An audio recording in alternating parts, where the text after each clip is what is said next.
tegaali magezi gaabwe era tekwali kwagala waabwe wabula baali basomye obusiraamu nga babutegedde ng'enneeyisa yaabwe n'empisa zaabwe zonna baayolesanga busiraamu.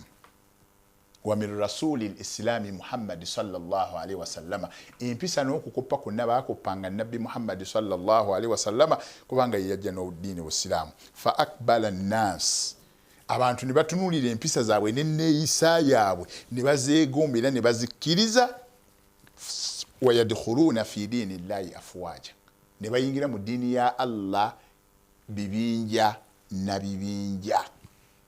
Abataali bamanyi, abasoma ekitono ne bategeera ekitono, bakola da'watun samita ila llahi azza wa jalla, bakola silent dawa, bakola dawa nga yakasirise. Ebikolwa byabwe n'embeera zaabwe zayingiza abatali basiraamu mu busiraamu. Ffe ebikolwa byaffe n'ebigambo byaffe n'embeera zaffe byongerayo abatali basiraamu okubeera ewala n'obusiraamu. Basiraamu obukkiriza mpisa, si kusaala nnyo, si kugenda Makka, si kusiiba, si kukola mega darus, si kugenda mawulidi na dduwa. Obusiraamu mpisa byokka abataali basiraamu kyabawuliza okuyingira mu busiraamu. Bakola da'watun samita, ebikolwa byabwe babikolanga mu kasirise naye nga buli atali musiraamu alaba ebikolwa bye n'enneeyisa zaabwe. Wa hikma, balina amagezi amazaali nga bakolagana batanaabo abatali basiraamu. Ffe rero tuvoola bavoole, tubajeeja bujeeja, tuvuma bavume. Kati ntalo ziri ku mitimbagano, naddamu ono naddamu ono, addamu Seeka n'amuddamu Kaddi oba Faaza obaani, naye nga kivudde empisa zaffe entono mu bigambo ne mu nneeyisa nezongera abatali basiraamu okubeera nga bali wala n'obusiraamu. Bakozesanga mawidhatul hasana, bakozesanga amagezi amazaali n'ebigambo ebirungi nga babyogera eri abatali basiraamu, ne kibawaliriza okubakoppa n'okubeegoma ne bayingira mu busiraamu. Amma idha ataaka Allahu azza wa jalla libaaqa fi hiwaari, Allah wakubanga osobola okuwuliziganya n'omuntu gw'otakkiriza naye oba gw'omutakkanya naye mu ntegeera. Wa ataaka husnul mantiq, Allah nakuwanga osobola okwogera obulungi. Wa ataaka husnul hadis, ng'osobola okwogera ebigambo ebitegeereka mu bantu.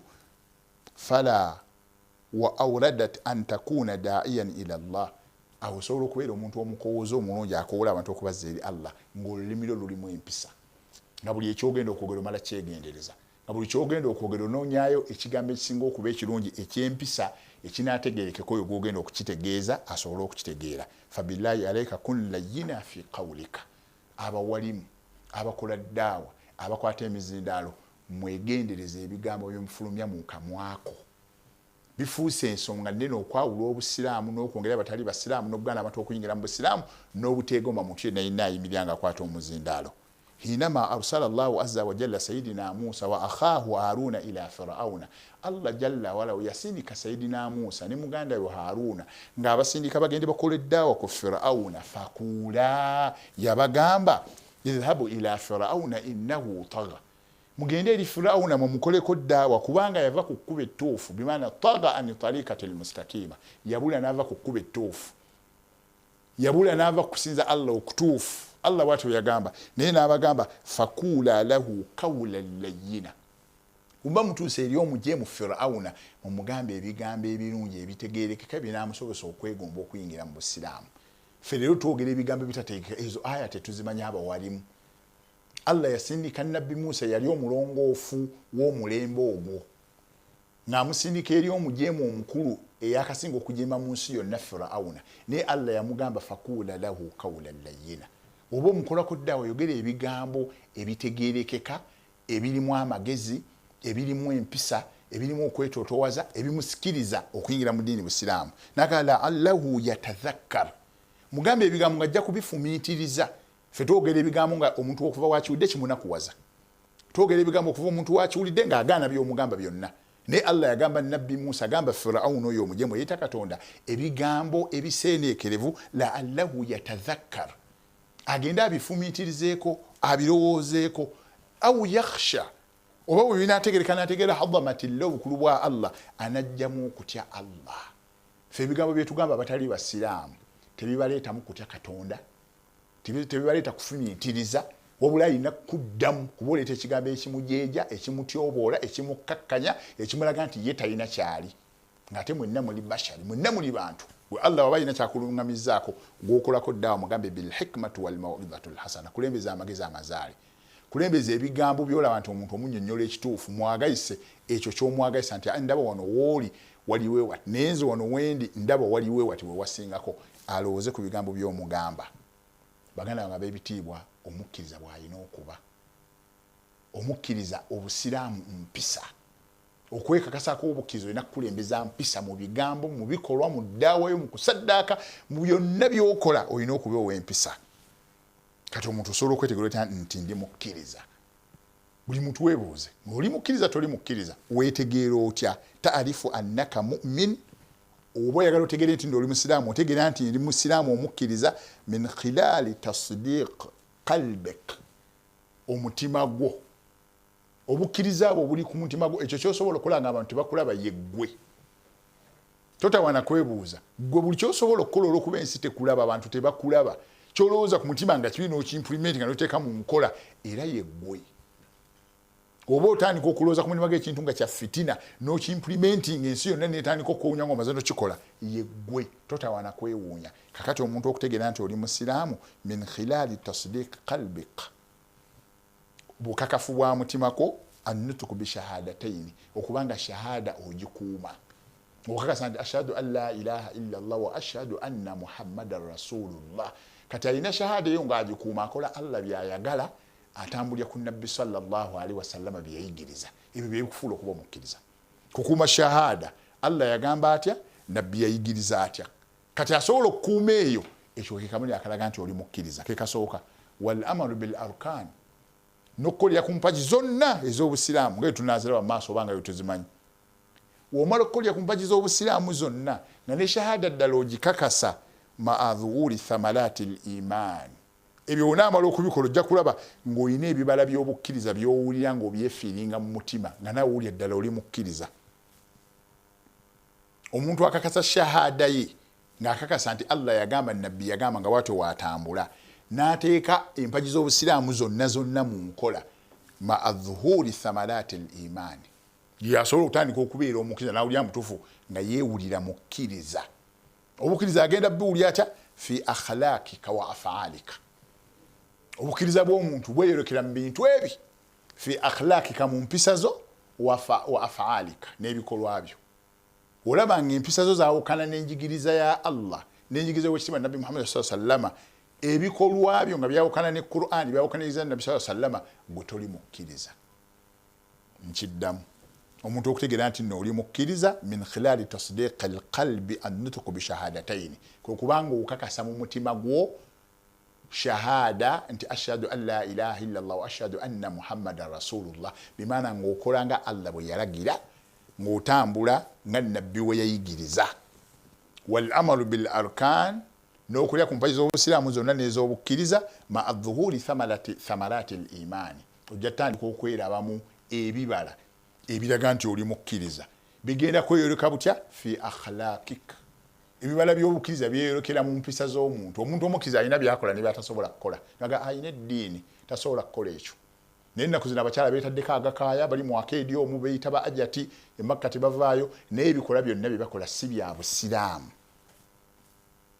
wa afaalika obukkiriza bugenda kweyolekera mu mpisa zo n'ebikolwa byo awo ojja kakasako nti otandise okubeera omukkiriza ekyo wookimala mathala hubbillahi wa rasuli omuntu ajja keera ku makya nga ayagala allah n'omubaka we abakkiriza baagala allah era baagala omubaka we nabbi muhammadi sallallahu alaihi wasallama yagamba kul in kana abaukum mu sura tauba allah alina aya yagamba gomba nga mwagala nnyo bakitammwe nga mukulembeza nnyo okwogera bakyala bammwe n'abaana bammwe ne bakadde bammwe n'ebyobugagga byammwe nga bye mukulembeza n'emmaali zammwe na byonna nga bye mukulembeza bye mwagala okusinga allah yagamba fatarabbasu kul in kana abaukum wa abinaukum wa azwajukum wa amwalukum wa amwalun iktaraftumuha wa tijara takhshawna kasadaha wa masakin tarudawnaha ahabba ilaykum min allahi wa rasuli yagamba fatarabbasu leero tukulembeza okwagala amayumba ag'ebbeeyi abaana baffe babaddewo batya bakyala baffe abaami baffe babaddewo batya amayumba tugafunye tebidduka byaffe babaddewo tya emirimu gibaddewo gitya bizinesi baddewo zitya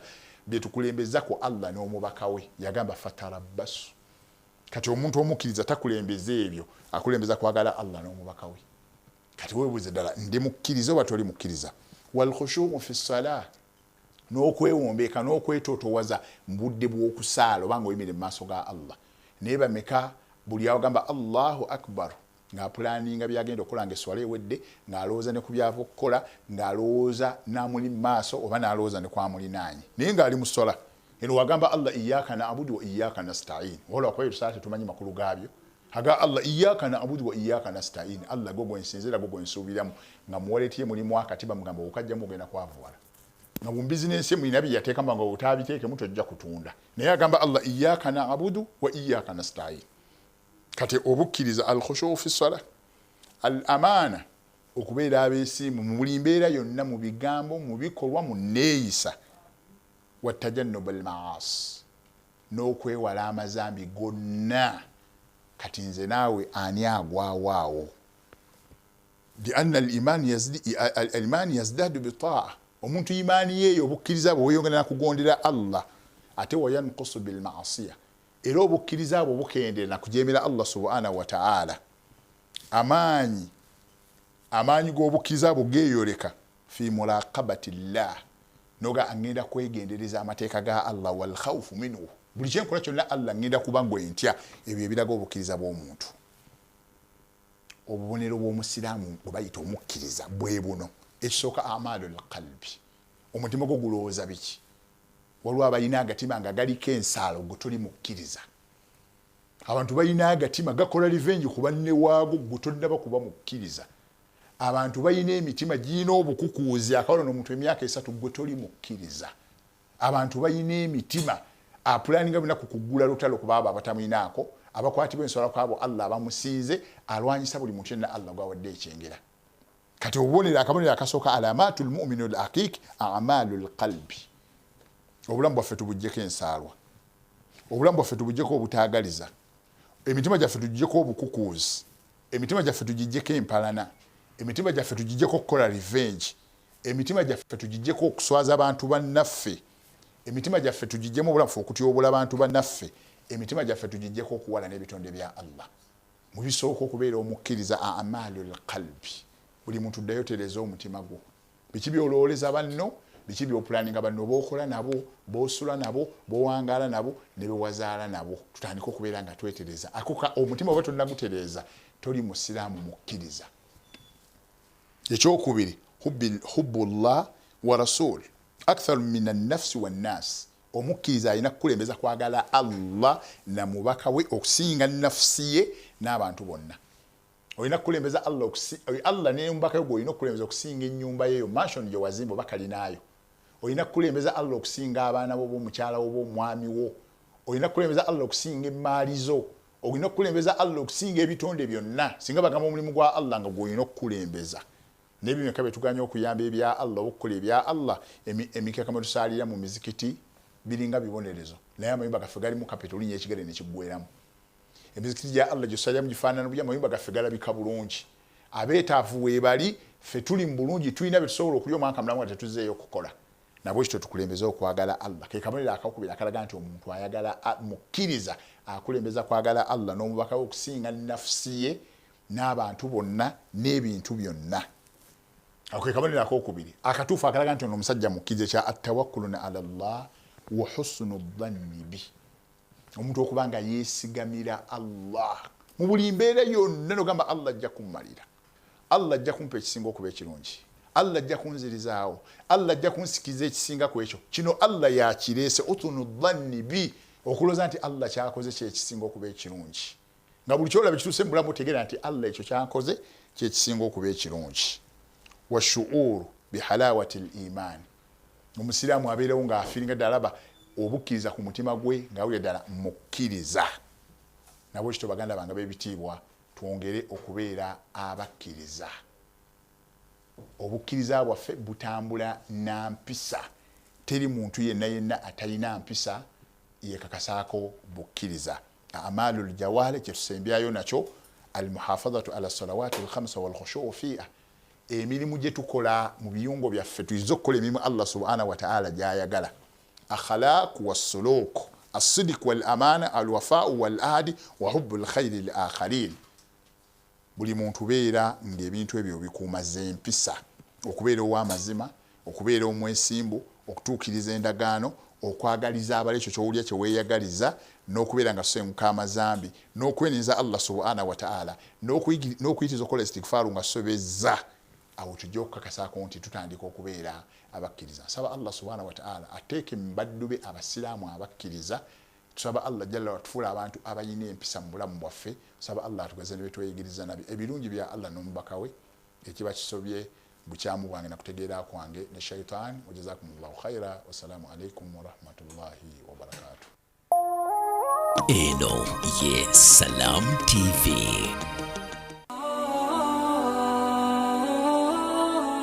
Obuwanguzi obusinga mu nsi kwe kutuukiriza obweyamu. Salam TV eyuguumya amayengo buli lukya. Kolono esumuludde luwombo. Programu obulungamu. Luno luwombo anti ku Mande otegeera obulamu bw'abaswahaba bannabbi bawangaala batya ne Sheikh Tikirimpa Yazid. Nabi sallallahu alayhi wasallam yagamba nti nno bano basahaba bange tekisaanidde kubeera nti n'omuntu yenna ayogera ekigambo ekiyinza okubeera nti no bakibeesittaze oba okubakkakanya oba okubeera nti nno kibatyoboola. Ku lwokubiri, enneeyisa y'omusiraamu ddala erina kuba ya njawulo. Enneeyisa y'omusiraamu ne Sheikh Muhammad Kibaate. Enneeyisa kyentegeeza mukyo, enneeyisa yo n'ekintu gundi. Enneeyisa eteekeddwa okubeera ku kino n'ekintu gundi. Enneeyisa yo n'ekintu gundi. Bw'ona okijjamu kyonna kyekijja okukola ekigambo mpisa. Wulira bwe twambuka olwo ku lwokusatu okusonyiwagana. Osonyiwa otya anti kitukakatako ne munnabugerere Sheikh Swaleh Kigundu. Waliwo ebintu bino bya mirundi esatu. Waliwo okusonyiwa, waliwo okusonyiwagana, wabaawo n'okwesonyiwa. Buli kimu kirina amakulu gaakyo, naye ekimu kiyinza ate okukutuusa ku kirala, ate ekirala kiyinza obutakutuusa ku kirala. Twesoza olwokuna tugenderera kino kikulu nnyo okugaba emmaali y'omufu mu busiraamu. Obadde okimanyi ye obadde okikola otya? Kati kitegeere mu bujjuvu bwakyo okugaba emmaali y'omufu mu busiraamu ne Dr. Sowedi Mayanja. Miraasi kitegeeza yengeri process yengeri emmaali y'omufu gyegabizibwamu eri abasikaabe. Ddala twambuka tuyingira ejjuma olwokutaano. Olina kigendererwa ki? Ekigendererwa oba enniya ku olwo banguka ne Sheikh Rajabu Kakooza. Enniya mu lulimi lwonna amagulu gaakyo mu lulimi al-qasdu, okugenderera okukola ekintu. Olw'omukaaga tukulaga ekkubo ettuufu ly'olina okukwata, ekkubo ly'obusiraamu. Gundi tova ku maini ne Sheikh Sujja Idris. Omuntu gwe bagamba nti omuntu atuuse ku buwanguzi afaanana atya? Bwe kibeera nti ogamba nti kusoma abaako eddaala lye yali aluubirira, kakati eddaala eryo singa amala n'alituukako, tugamba nti oyo akoze eki? Atuuse ku buwanguzi. Olwokusande tuluyingiramu n'empisa z'omukkiriza. Omukkiriza yandibadde atya? Biki byakola ne byatateekeddwa kukola? Ne Sheikh Najibu Kasozi. Okubeera ne fiqhi mu ddiini y'obusiraamu gy'emirembe gy'ogenda okubeera nagyo wenna eyeeyita omumanyi. Olwo lwe luwombo lw'obulungamu. Woomerwa oluwombo buli lunaku. Programu obulungamu wano ku Salam TV.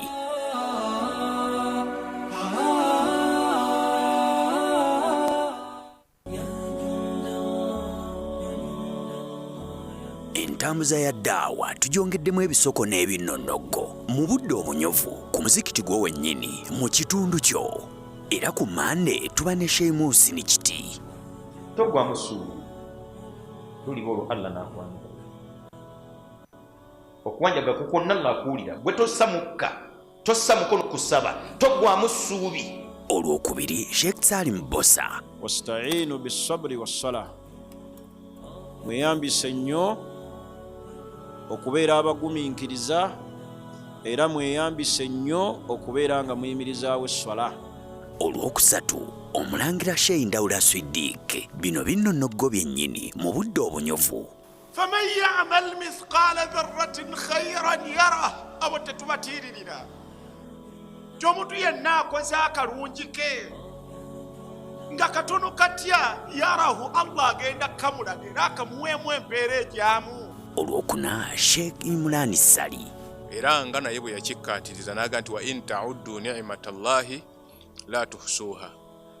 Ne bw'otandika kubala ebyengera Allah byakuwadde tosobola kubikomekkereza. Tumwebaza Allah olw'ebyengera ebingi byatuwadde era tumusaba abitukuumire n'ebyo bye tutannaba kutuukako nga tubiyaayaanira nga bya mugaso gye tuli nabyo bitutuuseeko.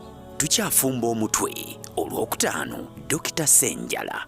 Mu kiseera ky'omuntu ng'ebintu bimusobedde, ibaada gy'akyasinze okukola neyagalwa nnyo ewa Allah mu kaseera ako ye ibaada ey'okusaba Allah tabaraka wa ta'ala. Tukyakuteekateeka mu nteekateeka entuufu era ku Lwomukaaga buuza oyige ne Sheikh Kasimu Kiyingi. Abaseeka bakintumye basheekha abakulu mu ggwanga tiddalasa ziddemu mu mizikiti naddala eza Sande ne ku Lwomukaaga abaana basobole okusoma eddiini yaabwe. Bayimaamu mukiteekemu amaanyi, ab'ettwale abaana basome ku ddiini yaabwe nga bagiyiga ku mizikiti buli lwa Sande, n'abakyala nabo basobole okusoma ku ddiini yaabwe, tusobole okutambuza eddiini obuki obulungi. Lukyali lusufu Olwomukaaga anti tukuleetera ne Dr. Fidhi Walusimbi. Awo bwe tugambira nti fahadha min babi aula. Bwe buba nga Obusiraamu bwakkakasaako okuyisa obulungi ekinyonyi, okuyisa obulungi ebimera n'ebisolo, ate olwo kikkakatako nnyo okubeera nti muganda wo ate ye omuyisa bulungi nnyo. Olwo ku Sande Imaamu Sulaiman Kyeyune. Ebisinga okuleeta obufumbo okufa amangu butatwala budde nga wetegereza omukyala, n'omukyala obutetekereza mwami. Bwezibanga nga ziri 12 netuzimanyirawo netugamba tujagala nazo nga ziri 12, so si kutuuka nti wallahi saaziraba. Ebinyuvu bikyajja tereera tulina Sheikh Mutyaba. Agamba Allah, a'udhu billahi minash shaitani rajim, walanabluwannakum bishai'in min alkhawfi walju'i wa naqsin min alamwali walanfusi. Eyo aya tutera nnyo okugisoma nga tufiiriddwa, naye tutera kuwulira eri gyesembera inna lillahi wa inna ilaihi raji'un. Naye nga yagamba nti nja kubagezesa n'ebintu ebibatiisa ebibakanga emitima. Omutima bwe gwekanga omubiri gugenda kulwala, ate tayagala olwale. Y'ensonga lwaki akubuulidde olubereberye nti ekyo nja kukugezesa nakyo, therefore tekikumalira biseera kweraliikirira. Take it easy. Awo ne tuleeta Dr. Mutagubya Ashirafu. Omuntu ali aliba amanyi bagamba nti awangala obulamu bwe nga talina baraka. Olwa la'an Nabi Muhammad sallallahu alaihi wasallam gyatugambye nti ogenda kuba okola bingi nnyo naye nga byokola temuli baraka. Abayivu tebaggwayo. Obwo bwe bunyuvu bw'ebinnonogo mu ddaawa wano ku Salam TV, olutimbiro olw'emirembe. Eno ye Salam TV. By the invitation of the Vice President, Her Excellency Jessica Alupo, to help out the people of Katakwi District, Salam Charity was asked to extend help to the Katakwi Muslim community. With the guidance of Hajj Karim Kalisa, the Managing Director of Salam TV and Salam Charity. We are coming here under the instruction of the Vice President. Thank you, President. We are under the instruction of the Vice President. Thank you so much. We can go. The feasibility study was started by traversing the entire Katakwi district. Challenges like limited education, scarce drinking water, limited health facility and severe drought that hinders agriculture were found in Katakwi district. We don't have any Muslim school, we don't have any health center, we don't have water. Bw'ogenda okutunula embeera eno si embeera yeetaaga kinene nnyo okutuusa embeera y'abantu bano bwe tunaba nga tukwatidde wamu. Twetaaga abantu bano tubeere nga tubateerawo masjid, tubateerewo toilet yaabwe, tubateerewo ne borehole. Places of worship were in a bad and severe condition. This is one of the mosques which we have visited, and the believers come here to perform their prayer. I call upon everybody let's give whatever we can afford to make sure that we put the house of Allah in order. I think we can afford. Your single coin, your $1, your 1 shilling, whatever you can afford, we can make a change to this place where the believers you see surrounding this place who are in need. Salam Charity started a campaign to help the people of Katakwi, and the masses responded positively. Ejjana mujina muweeyo ku Katakwi ako ke muwaayo mulabanga akatono naye maaso ga Mungu subhanahu wa ta'ala kagenda kuba kanene. Salam Charity, in conjunction with our partners, mosques in Katakwi were built, water sources such as borehole were put up, and zakat was extended to the poor of Katakwi. Bismillah, Allahu Akbar, Allahu Akbar, Takbir, Takbir. Tuli wano mu Katakwi nga bwe twabasuubiza, tuli wano tolonchinga amazzi lyessanyu lyolaba wano. Kino ekitundu Opatun kyetuguddewo olwaleero, era kyekitundu kiri kye twasookamu eky'omuzigiti. Abantu mubalaba essanyu lyakubatta, bano be bali bwe walabako nga banywa n'ensolo, naye olwaleero bagenda kunywa ku mazzi amalungi. Someone in Kampala gave some little zakah and asked us to bring it to Katakwi.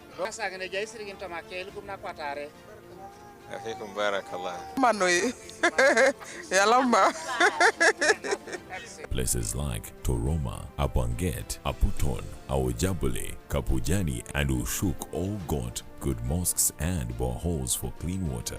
I want first of all to thank Salam Charity and Next Media generally, who gave us the opportunity to raise resources for this area. This well is for you as a community, Muslim and non-Muslim. Here at Awojabule, Oso County, Katakwi District, there was nothing. Now there is something. Twebaza okutuzimbira omuzigiti era twali tuwonaawona naye kati tuli basanyufu nnyo, era tusaba Allah abayongeze ekimwatoola neno kimwatuwa. Tusaba Allah atukoleki atuyongeze ate ebirala. We so grateful for the promise that you have made and Eno ye Salam TV.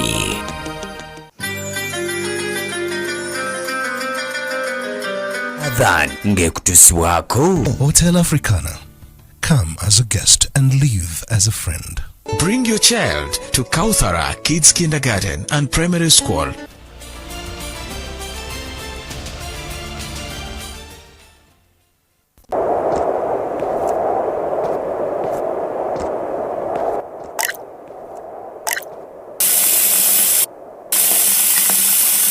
Allahu Akbar, Allahu Akbar, Allahu Akbar, Allahu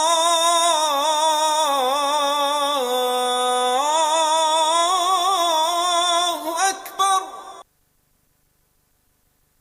Ashhadu an la ilaha illa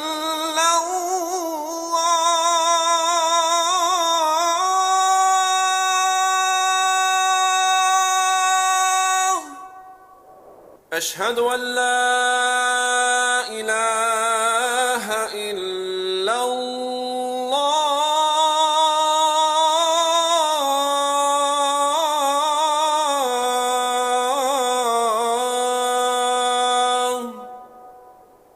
أشهد أن محمدا رسول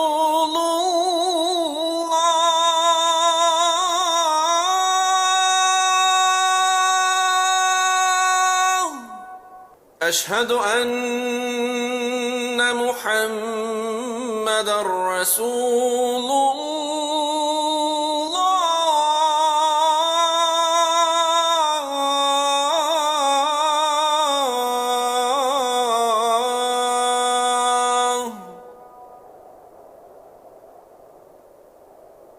حي على الصلاة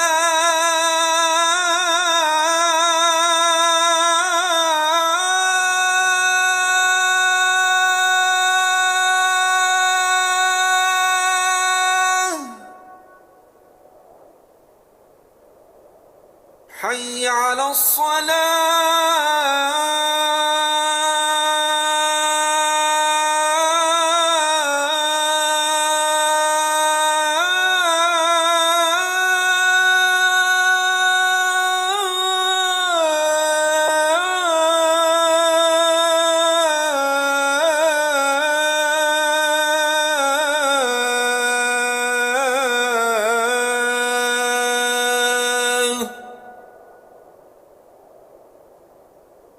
حي على الفلاح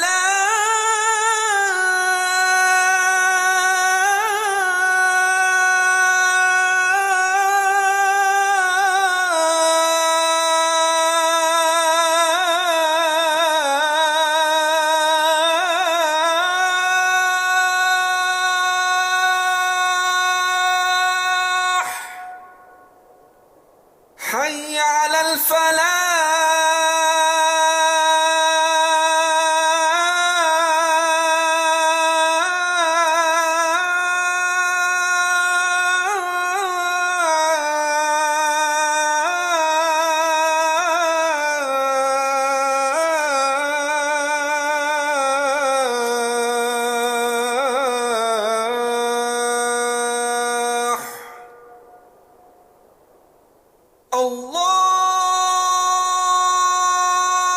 الله أكبر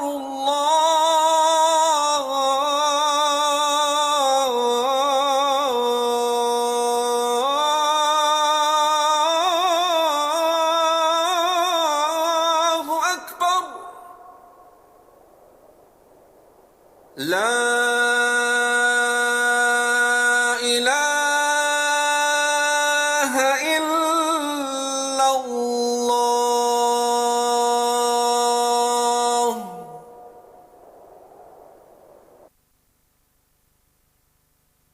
دعاء after adhan. اللهم رب هذه الدعوة التامة والصلاة القائمة آت محمدا الوسيلة والفضيلة وبعثه مقاما محمودا الذي وعدته. O Allah, Lord of this perfect call and this prayer to be established, grant Muhammad al-Wasila a high and special place in Jannah and al-Fadila a rank above the rest of creation, and raise him to a praise platform which you have promised him. Adhan ebadde kutuusibwako Hotel Africana. Come as a guest and leave as a friend. Bring your child to Kauthara Kids Kindergarten and Primary School.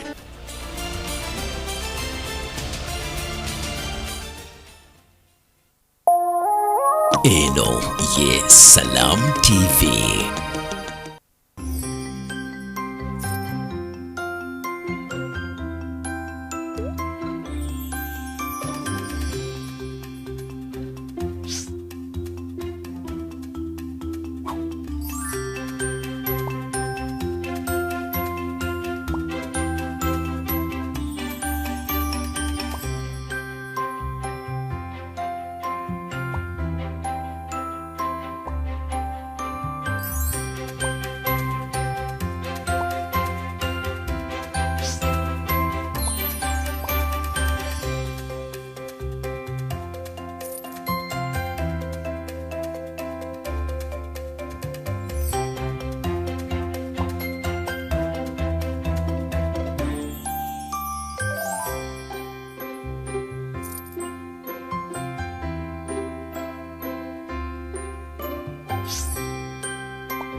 omulabi wa Salamu TV lusaanidde okusuba pulogulaamu Mukiriza mwe tusosootolera buli kimu ekinyovu ate nga kikuzimba nga tukutwala mu bitundu eby'enjawulo okulaba ani akedde na nsonga ki lwaki akeera.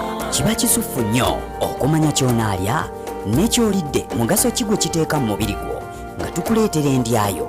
Tetukoma okwo olwo ne tukugonnomolako by'obadde tomanyi oyingirira ekibuga ng'ebisinga obitegedde awo nno nga tukuwa ebifulumidde mu mpapula z'amawulire. Ffe ffennyini ffe tukuzzaamu essuubi nga tukuleetera omuntu avudde ewala okutuuka awo waali era ne tukakasa nti naawe osobola. Tuba n'ensonga ssemasonga nga tukuleetera abakugu abasobola okugivvuunula naawe n'oginnyonnyoka mu bunnyonnyofu obw'ekitalo ng'era bwe tukusuubiza okumanya ebifa mu ggwanga lyo. Olwo tukuleetera ebifa mu ggwanga. Eyo ye pulogulaamu Mukiriza.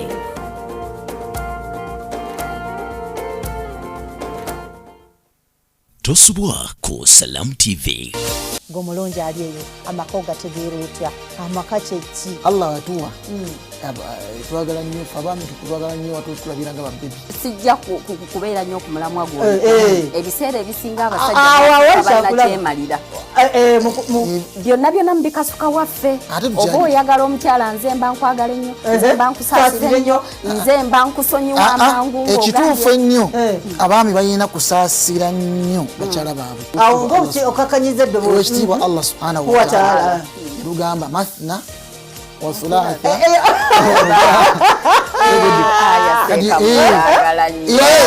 ne batatunuulira Allah kye yawunzikana mu aya eyo yaga nti wa in khiftum alla ta'dilu fawahida. Bw'obanga omanyi nti tujja kwenkanyankanya tambulira ku nsonga gy'olaba nti yeeyo ennambulukufu egenda okuzimba amaka go. Tosubwa ku Salamu TV. Eno ye Salamu TV.